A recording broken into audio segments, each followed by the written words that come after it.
এখন এই ব্রহ্মা বিষ্ণু শিব এই তিনজনের অবস্থান কোথায়? ব্রহ্মা থাকেন ব্রহ্মলোকে, এই বিষ্ণু কোথায় থাকেন? এই বিষ্ণু থাকেন আমাদের যে চিন্ময় জগৎ এবং এই মায়া জগৎ। চিন্ময় জগৎ এবং মায়া জগৎ, এই দুই জগতের মাঝে একটি বিশেষ স্থান আছে। সেই স্থানেই কিন্তু এই গর্ভতপস্যায় বিষ্ণু বিরাজ করেন। সে গর্ভতপস্যায় বিষ্ণু বিরাজ করেন এবং সেই বিষ্ণু স্বয়ং ভগবানকে দর্শন করার জন্য তাহার লালসা হয়েছে। এরকম একটি লীলা আমরা শ্রীমদ্ ভাগবতমে দেখতে পাই। একবার ভগবান শ্রীকৃষ্ণ যখন দ্বারকা রাজা ছিলেন, দ্বারকা রাজা থাকাকালে তখন এক ব্রাহ্মণের সন্তান মারা গিয়েছে। গল্পটা ভাগবতের যে লীলাটা, এটা আমি একবার বলেছিলাম। সে ব্রাহ্মণের একটি সন্তান মারা গিয়েছিল। তখন ব্রাহ্মণের যখন সন্তান মারা গিয়েছিল, তখন সে দ্বারকাতে এসে, ভগবান শ্রীকৃষ্ণ তো দ্বারকা রাজা ছিলেন, দ্বারকাতে এসে ভগবানকে যা ইচ্ছা তা বলতে লাগলো। কারণ রাজার দোষে রাজ্য নষ্ট, প্রজা কষ্ট। আমার সন্তান মারা গেছে একমাত্র রাজার কারণে। নিশ্চয়ই রাজা কোনো ঘোরতর অপরাধ কাজ করেছেন, অথবা তিনি রাজ্য পরিপালনে কোনো কোথাও অন্যায় কাজ করেছেন। তিনি যে পাপ কর্মটা করেছেন, ওই পাপ কর্মের কারণে আজকে আমার সন্তান মারা গিয়েছে। নতুবা আমার সন্তান কেন মারা যাবে? ভগবানকে অনেকবার দোষারোপ করে গেল। আবার তাহার দ্বিতীয় সন্তান জন্মগ্রহণ করলো, আবার দ্বিতীয় সন্তানও মারা। এভাবে যেতে যেতে যেতে যেতে তার প্রায় 8-9 সন্তানের মতো তার মারা গিয়েছে। যেবার তার নবম সন্তান মারা গিয়েছিল, সেবারও সে এসে ভগবান কিভাবে উদ্ভট কথা বলছিল। ঠিক সে সময় দ্বারকাতে উপস্থিত ছিলেন অর্জুন। উপস্থিত থেকে তিনি যখন সে ব্রাহ্মণের মুখে ভগবানের নির্দেশ শুনলেন, তখন তিনি সে ব্রাহ্মণকে স্থিমিত করলেন যে আপনি থামুন।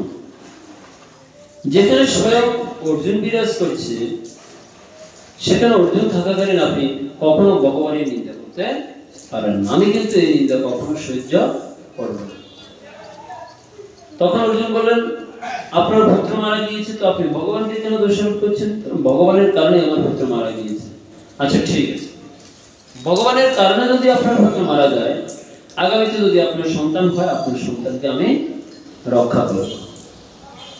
তখন সে ব্রাহ্মণটা অনেকটা উপহাসের স্বরে বললেন, যেখানে ভগবান স্বয়ং আমার পুত্রদেরকে রক্ষা করতে পারল না, আর কোথা থেকে কোন অর্জুন এসে বলছে নাকি আমার পুত্রকে রক্ষা করবে?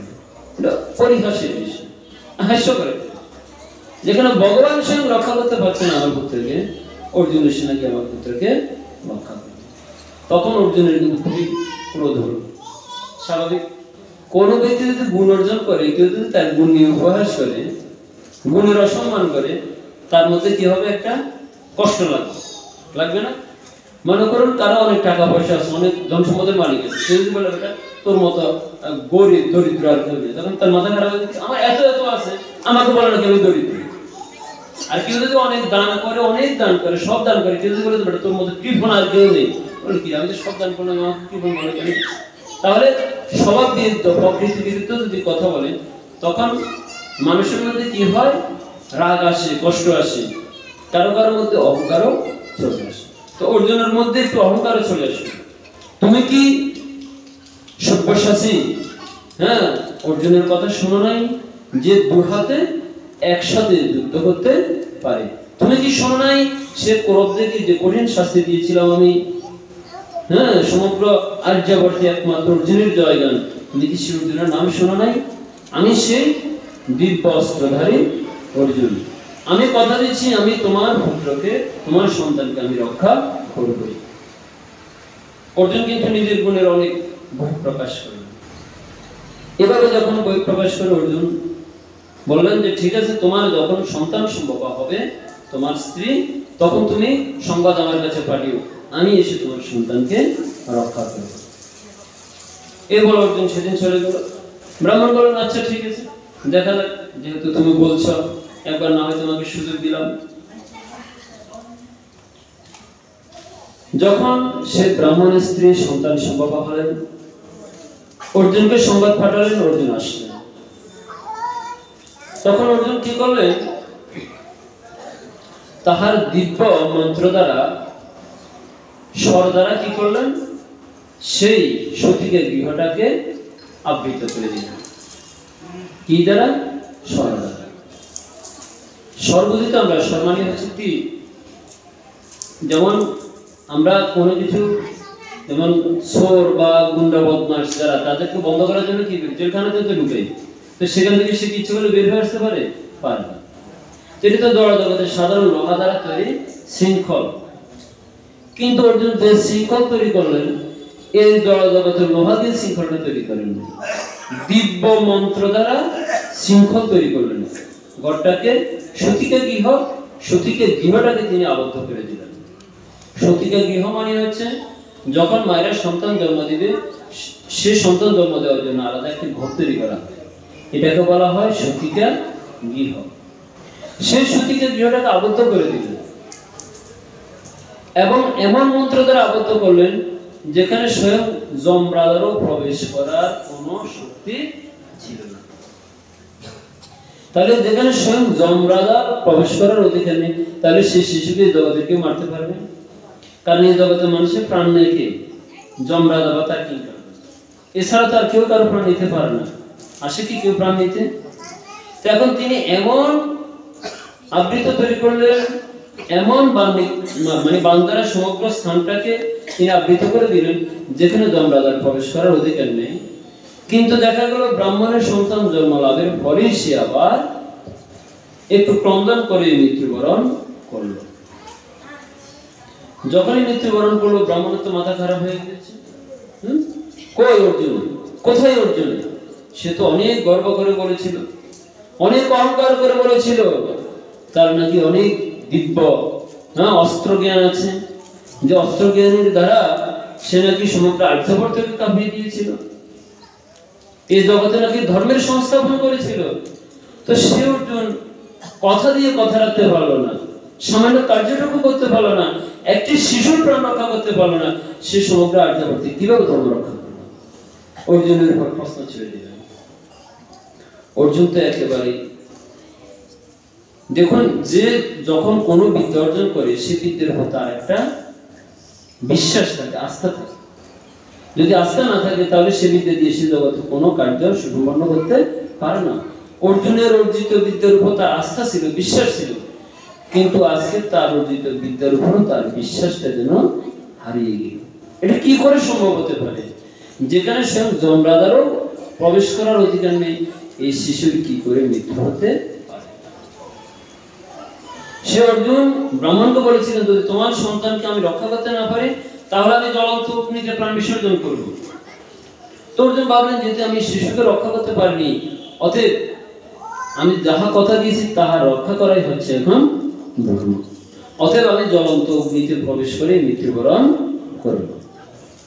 দেখুন কত কঠিন প্রতিজ্ঞা করেছি। এখন অর্জুন অগ্নি প্রজ্বলিত করে আগুনে প্রবেশ করবেন। ভগবান শ্রীকৃষ্ণকে থামালেন, অর্জুন বলছেন, অর্জুন থাম, এত তাড়াতাড়ি হার মেনে গেলে?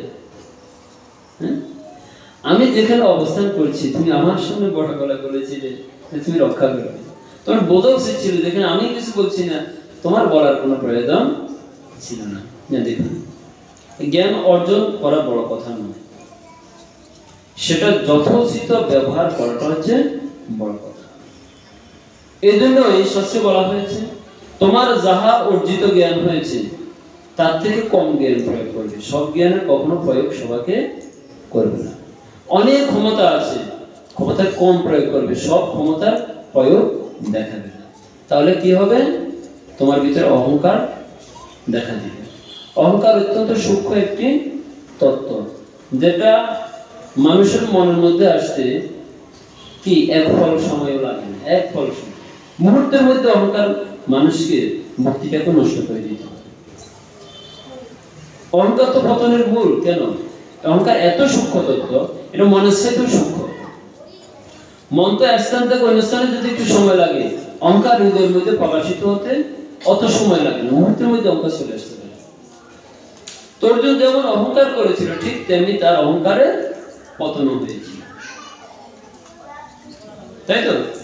তখন ভগবান শ্রীকৃষ্ণ বললেন, ঠিক আছে অর্জুন, তুমি থামো, আমি তোমাকে বিষয়টা বুঝিয়ে দিচ্ছি। এই ব্রাহ্মণের সন্তান কোথায় গিয়েছে, আমি সেই ব্রাহ্মণের সন্তান তোমাকে এনে দেব, অতএব তোমার মৃত্যুবরণ করার কোনো প্রয়োজন নেই।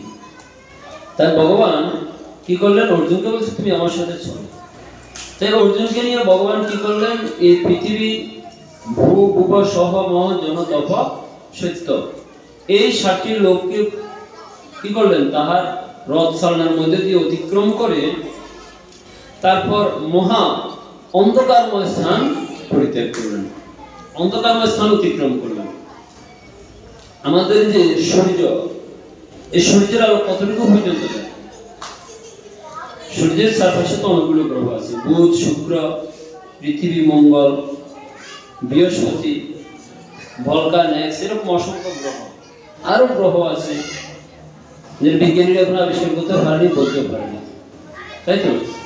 আচ্ছা বলুন তো, বুধ হচ্ছে সূর্যের সবচেয়ে কাছের গ্রহ, তার থেকে একটু দূরে হলো শুক্র, তার থেকে একটু দূরে হলো পৃথিবী, তার থেকে আরো দূরে দূরে যে সমস্ত গ্রহগুলো আছে ওই গ্রহগুলো তো এখনো সূর্যের আলো পৌঁছায়নি। অনেক গ্রহ আছে এখন অন্ধকার, সূর্যের আলো পৌঁছায় না। আমরা পৃথিবী নামক গ্রহটা সূর্যের অনেকটা কাছে বিদায় আমরা অনেকটা আলো পাচ্ছি, বুধে আলো আরো বেশি পাচ্ছি, কিন্তু অনেক অনেক গ্রহ আছে যেখানে সূর্যের আলো গিয়ে পৌঁছায়নি। অর্থাৎ একটি সৌরজগতে কতগুলো গ্রহ নিয়ে একটি সৌরজগৎ, সকল গ্রহ কিন্তু সূর্যের আলো পায় না। তো সূর্যের আলো তো তাহলে বেশি দূর পর্যন্ত বিস্তৃত না, তাহলে সে সূর্য তো শুধুমাত্র মহাকাশ অল্প একটু স্থান ব্যতীত আছে। তো ভগবান সেই ভূ ভুব সমানে সর্বলোক, মহালোক, জনলোক, তপলোক, সত্যলোক সব লোক ত্যাগ করে দিয়েছিলেন। সব লোক ত্যাগ করে দেওয়ার পর কি আর সেখানে কি কোনো সূর্য আছে? পরবর্তী স্থানটা হচ্ছে অন্ধকারময় স্থান। সে বিশাল অন্ধকারময় স্থানটাকে পরিত্যাগ করে অবশেষে ভগবান শ্রীকৃষ্ণ অর্জুনকে নিয়ে উপনীত হলেন। সে অন্ধকারময় স্থানের পরে অনেক দূর অতিক্রান্ত করে তারপর তারা উপনীত হলেন যে স্থানে, সে স্থানটি হলো সেই গর্ভতপস্যায় বিষ্ণু, সেই স্থানে যে লোকে স্বয়ং বিষ্ণু অবস্থান করেন, সে লোকে গিয়ে তিনি উপনীত হলেন। আর যখনই উপনীত হলেন তো সেখানে উপনীত হওয়ার পর সে বিষ্ণু স্বয়ং তার সিংহাসন থেকে উঠে এসে স্বয়ং ভগবানের পাদপদ্মের সেবা করতে লাগলেন, শ্রীকৃষ্ণের পাদপদ্মের সেবা করতে লাগলেন এবং অর্জুনেরও সেবা করতে লাগলেন। এখন অর্জুন তো ভাবছেন ইনি হচ্ছেন বিষ্ণু, সিংহাসন অবস্থান করছেন ভগবান, তো এই ভগবান কেন এসে আমাকে এবং কৃষ্ণকে সেবা করছেন? তখন সেই বিষ্ণু ভগবান শ্রীকৃষ্ণকে এবং অর্জুনকে সেবা দিচ্ছে আর বলছে, হে প্রভু, আপনাকে দর্শন করার মানসে আমি দীর্ঘ সময় অতিক্রান্ত করেছি, তথাপি আপনার দর্শন আমি লাভ করতে পারিনি। কোন বিষ্ণু? গর্ভতপস্যায়। কেন? তিনি তো পূর্ণ ভগবান নন, কেননা ভগবান শ্রীকৃষ্ণ হচ্ছে আনন্দময়, ভগবান শ্রীকৃষ্ণ হচ্ছে লীলাময়, কিন্তু বিষ্ণু কখনো লীলা বিলাস করেন না। শুনেছেন বিষ্ণু কখনো পৃথিবীতে আবির্ভূত হয়ে লীলা করেছেন? করেন নাই তো। তাই ভগবান লীলাময়, ভগবানের রূপটা হচ্ছে অতি লাবণ্যময়, যেটা স্বয়ং বিষ্ণু দর্শন করার জন্য অভিলাষ করে। সাধারণ মানুষ তো থাক দূরের কথা, ব্রহ্মা তো থাক দূরের কথা, স্বয়ং বিষ্ণু কিন্তু ভগবান শ্রীকৃষ্ণের রূপ লাবণ্য দর্শন করার জন্য অভিলাষ করে। তো সে বিষ্ণু এসে ভগবানের চরণ বন্দনা করছে, হে প্রভু, আপনাকে এবং অর্জুন দুইজনকে দর্শন করার মানস আমার অনেক দিনের ছিল, তাই আপনাকে দর্শন করতে হলে কি করতে হবে? আপনাকে তো এখানে আনতে হবে। আমার পক্ষে তো আর আপনার ধামে যাওয়ার মতো অধিকার নেই, কেননা যে বৃন্দাবনে ভগবান শ্রীকৃষ্ণ রাধারানী সহ বিরাজ করেন, সেই বৃন্দাবনে বিষ্ণুর প্রবেশের অধিকার নেই। কেন অধিকার নেই? সে বিষ্ণু হচ্ছে ঐশ্বর্যের মূর্তি, ভগবান হচ্ছেন মাধুর্যের মূর্তি। তাই ঐশ্বর্য জ্ঞানে রাম নামে প্রীত, ঐশ্বর্য জ্ঞান দিয়ে কখনো মাধুর্যময় ভগবান শ্রীকৃষ্ণের শ্রীকৃষ্ণকে দর্শন করা যায় না। ভগবান শ্রীকৃষ্ণকে দর্শন করতে হলে মাধুর্য জ্ঞান লাগবে, মাধুর্যের ভক্তি লাগবে। সে মাধুর্যের ভক্তি বৃন্দাবনে সে বলাঙ্গনাগদের ছিল, তাই তারা শ্রীকৃষ্ণের সেই মূর্তি দর্শন করতে পেরেছিল। সেই শ্রীকৃষ্ণই দ্বারকায় এসেছিলেন, দ্বারকায় হচ্ছে ঐশ্বর্যের পূজা। সেই শ্রীকৃষ্ণ কিন্তু বৃন্দাবনে রয়ে গেছেন। আর দ্বারকাতে যে শ্রীকৃষ্ণ ছিলেন তিনি ছিলেন বাসুদেব। ওই যে বাসুদেব, সংকর্ষণ, প্রদ্যুম্ন, অনিরুদ্ধ, সে বাসুদেব হচ্ছেন দ্বারকার শ্রীকৃষ্ণ। দ্বারকার কৃষ্ণ হচ্ছেন কে? বাসুদেব। বৃন্দাবনের কৃষ্ণ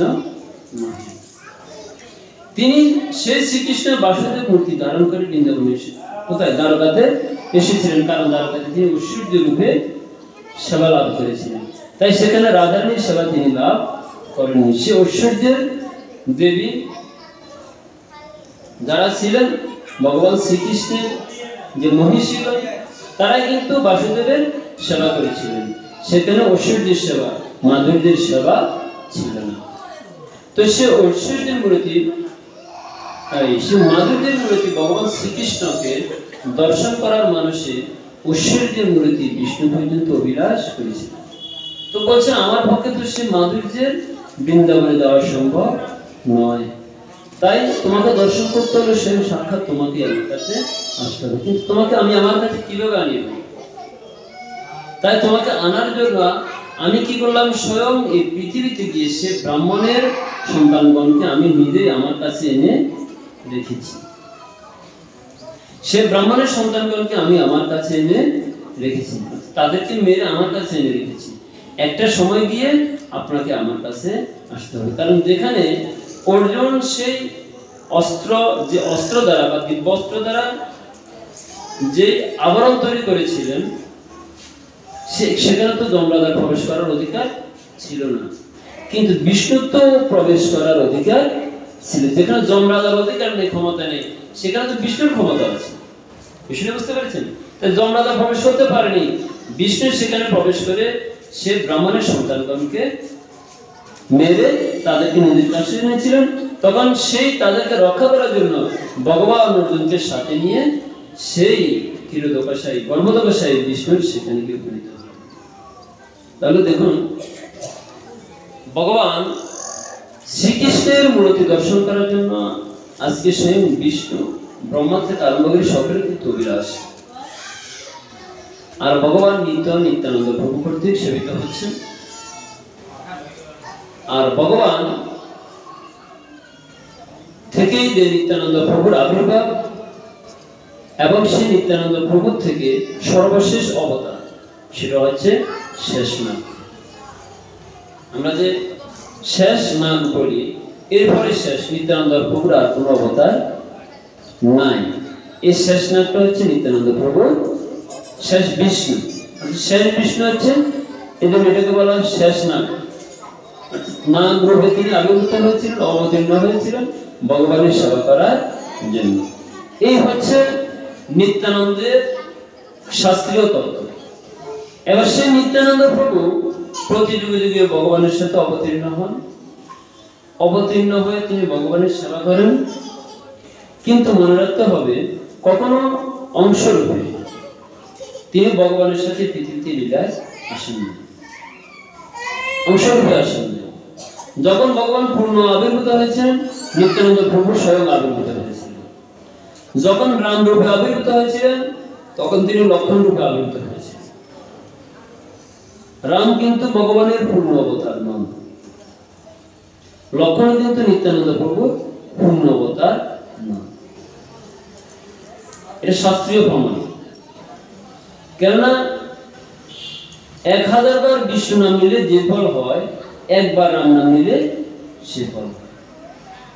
3 বার রাম নাম নিলে যে ফল হয়, একবার কৃষ্ণ নাম নিলে সে ফল হয়। তাহলে দেখুন, আমাদের শাস্ত্রের যে তত্ত্বগুলো, আপনি যদি গ্রন্থটাকে অধ্যয়ন না করেন, আপনি যদি ভালোভাবে না অধ্যয়ন করেন, বা যথার্থ তত্ত্বদর্শী গুরুদেবের আশ্রিত না হন, আপনি কিন্তু বুঝতে পারবেন না। এই জন্যই ব্রহ্মা তার ব্রহ্মোপনিষদে একটি কথা বলেছিলেন, ঈশ্বর পরম কৃষ্ণ। কেন এই কথাটি বলেছিলেন, কি কারণে বলেছিলেন? অর্থাৎ সমগ্র শাস্ত্রকে যদি আমরা মন্থন করি একটি কথাই পাই, ভগবান শ্রীকৃষ্ণ হচ্ছেন পরমেশ্বর আর সকলেই তার বৃত্তবাদাস। তাহলে দেখুন, যখন যেখানে বিষ্ণুই স্বয়ং ভগবান নন, ক্ষীরোদকশায়ী গর্ভোদকশায়ী বিষ্ণু থেকে ব্রহ্মা বিষ্ণু শিবের আবির্ভাব, তাহলে সেই বিষ্ণু যদি সে ভগবানের দাসন সেবা করার অভিলাষ থাকে, তাহলে এই জনজগতে যারা আছে আমরা তো অনেক দূরেই আছি নাকি? তারপর কারণোদকশায়ী যে বিষ্ণু, কারণান্নবাসায় যে বিষ্ণু, সে বিষ্ণু থেকে মূলত তিনটি শক্তির সৃষ্টি। একটা হচ্ছে চিৎ শক্তি, জীব শক্তি, আর একটা হচ্ছে মায়া শক্তি। এবার আরো একটা গুরুত্বপূর্ণ তথ্য আপনাদেরকে বলছি। আমরা যারা মনে করি আমরা ভগবান শ্রীকৃষ্ণের অংশ, আমরা ভগবান শ্রীকৃষ্ণের অংশ, আসলে কি আমরা ভগবান শ্রীকৃষ্ণের সরাসরি অংশ? ভাগবতে কি বলছে? ভাগবতে বলছে না, আমরা সকলে হচ্ছি যে ভগবান বিষ্ণু কয়টি? 5টি। তার মধ্যে দ্বিতীয়টি হচ্ছে কারণান্নবশায়ী বিষ্ণু। সে কারণান্নবশায়ী বিষ্ণু 3টি শক্তি। একটা হচ্ছে কি? চিৎ শক্তি, একটা হচ্ছে জীব শক্তি, আর একটা হচ্ছে মায়া শক্তি। এই জীব শক্তিটা হচ্ছে তটস্থ শক্তি। সেই তটস্থ শক্তি হচ্ছে আমরা প্রত্যেক জীবন। তাহলে কারণান্নবশায়ী বিষ্ণু হচ্ছে নিত্যানন্দ প্রভুর অংশ। সেই অংশ থেকে কারণান্নবশায়ী বিষ্ণু থেকে এই জগতে যত আমরা পিপীলিকা থেকে আরম্ভ করি, যে 84 লক্ষ জনের জীবের কথা বলি, জলদান লক্ষানি স্থাবরা লক্ষ বিংশতি ত্রিময় রুদ্র সম্পর্ক পক্ষী নাম 10 লক্ষ নাম 30 লক্ষানি ভস্ব চতুর লক্ষানি মানব। জলজ প্রাণী হচ্ছে জলদান অবলক্ষানি 9 লক্ষ জলচর প্রাণী, এতে 84 লক্ষ জীব। এই 84 লক্ষ জীব কিন্তু নিত্যানন্দ প্রভুর অংশ, কারণান্নবশায়ী বিষ্ণুর কি তটস্থ শক্তি। তাহলে আমরা সকলেই কার অংশ? কারণান্নবশায়ী বিষ্ণুর অংশ। সে কারণান্নবশায়ী বিষ্ণু কার অংশ? নিত্যানন্দ প্রভুর অংশ। তাহলে আমরা সবাই নিত্যানন্দ থেকে কিন্তু সৃষ্টি। জগতে যত প্রাণ আছে সকল প্রাণ কার সৃষ্টি? নিত্যানন্দ প্রভুর অংশ। এজন্য যখন মহাপ্রলয় হয়, সেই সকল আমরা যত প্রাণী আছি সকলের কি হয়? মৃত্যু হয়। সেই সকল প্রাণগুলো কারণান্নবশায়ী বিষ্ণুর দেহের মধ্যে প্রবেশ করে। আবার যখন সকল সৃষ্টি হয়, সে কারণান্নবশায়ী বিষ্ণুর দেহ থেকে সকল জীব আবার জন্ম লাভ করে। সেই ভগবান শ্রীকৃষ্ণের সেই বৃন্দাবনে কেউ কিন্তু যায় না। কেন? এখানে আমাদের একবার জন্ম হচ্ছে, আবার মৃত্যু হচ্ছে। কোথায়? এই বিষ্ণুলোক পর্যন্ত। একমাত্র ভগবত ধামে গেলে, অর্থাৎ বৃন্দাবনে গেলে, সেখানে এই জগতে আর কখনো ফিরে আসতে হয় না। সে দামটাই উত্তম। আর এর আগে যত দাম আছে সকল দামে গেলেও কিন্তু আমাদেরকে ফিরে আসতে হয়। এজন্যই সকল ভক্ত মানেই তারা মনে করে যে আমরা একমাত্র যেন বৃন্দাবনে যেতে পারি। কেন? বৃন্দাবন হচ্ছে ভগবানের ধাম। সে গোলক বৃন্দাবনে গেলে একমাত্র রাধা কৃষ্ণের নিত্য সেবা লাভ করা যায়, নতুবা নিত্য সেবা কোথাও গেলে লাভ করা যায় না। স্বর্গে তো প্রশ্নই আসে না, নরকেও প্রশ্ন আসে না। হ্যাঁ, তারপর সে বিষ্ণুকে গেলেও কিন্তু পৃথিবীতে ফিরে আসতে হবে। একমাত্র একটি ধাম, সেটা হচ্ছে বৃন্দাবন ধাম, যেখানে গেলে আমাদেরকে আর এই পৃথিবীতে ফিরে আসতে হবে না। জয় জয় শ্রী শ্রী নিত্যানন্দ প্রভু কি জানিতে। তো সেই নিত্যানন্দ প্রভুর সুন্দর সুন্দর মহিমা চৈতন্য চরিতামৃতে আছে। আমরা সবাই সেটা অধ্যয়ন করি। বাট আমি আজকে যেটা আলোচনা করেছি, এটা কিন্তু সচরাচর কিন্তু আমরা আলোচনা করি না। তাই নিত্যানন্দ প্রভুর মহিমা অপার। নিত্যানন্দ প্রভুর এই মহিমা যদি আমরা আস্বাদন না করি, নিত্যানন্দ কে যদি আমরা না জানি, তাহলে কিন্তু আমাদের অজ্ঞতায় থেকে যাবে। তাই সকলের জ্ঞাতার্থে আজকে আমি এই নিত্যানন্দ প্রভুর কঠিন তত্ত্ব, এটা আপনি যদি গ্রন্থ পড়েন একবার দুটো শ্লোকটা পড়লে আপনার মাথায় ঢুকবে না। এই শ্লোকটাকে অনুধাবন করার জন্য আমি অনেক দিন ধরে পড়েছি, বুঝি না। এরপর আরো কয়েকজন তত্ত্বজ্ঞ ভক্তদের সাথে আলোচনা করেছি, হ্যাঁ, তারপর তাদের কাছ থেকে আমি অন্তত এই অল্প একটু বুঝতে পেরেছি। তাও নিত্যানন্দ মহিমা তো বুঝে শেষ করা যাবে না। হ্যাঁ, নিত্যানন্দ প্রভুর মহিমা অসংখ্য অপার। এখানে আরো তো অনেক তত্ত্ব আছে, আরো অনেক তত্ত্ব আছে যেটা আমি এখনো জানিই না। এই সামান্য তত্ত্ব শুধুমাত্র সাধুগুরু বৈষ্ণবের কৃপায় জানতে পেরেছি, গুরুদেবের অশেষ কৃপায় জানতে পারলাম। তো এতটুকুই আপনাদের কাছে নিবেদন করলাম। জানিতে আপনাদের অনেক কষ্ট হয়ে যাচ্ছে, আপনাদের ঘুমের ব্যাঘাত হয়ে যাচ্ছে। এটা কিন্তু ঘুমের যদি ব্যাঘাত হয় তাহলে ভাগবতের অপরাধ হবে। যদি আমরা ঘুম দেই আমাদের অপরাধ হবে না, ভাগবতের অপরাধ। কারণ ভাগবত আমাদের ঘুমটাকে আমাদের চোখ থেকে কেটে দিচ্ছে নাকি। তো এখন আপনাদের জন্য প্রতিদিনের মতো আজকেও প্রশ্নোত্তর পর্ব। যদি কোনো কিছু জিজ্ঞাসা থাকে করতে পারেন, না হলে আমরা বাড়িতে বিশ্রাম নিতে।